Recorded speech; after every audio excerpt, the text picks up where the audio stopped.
Екипите од Одделението за градешни работи во соработка со Средното општинско училиште Гошо Викентиев спроведува акција за рачистување и изнесување на органски отпадоци после уредувањето на училишниот двор и останати зелени површини во училиштето.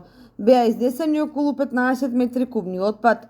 Вработените во сектор градско зеленило во соработка со општина Кочани спроведуваат акции за рачистување на непроводни тротоарски и пешачки патеки во централното градско подрачје. Во текот на изминатата седмица беа расчистени тротоарски површини на улицата Лазар Андонов.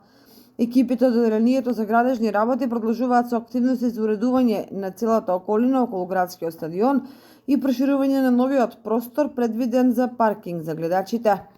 Акциите за расчистување и тротоарски површини од израснати растенија и нивно метење од растредан отпад од несовесни граѓани ќе продолжат и во следниот период на други локации во градот и во населените места во Кочани.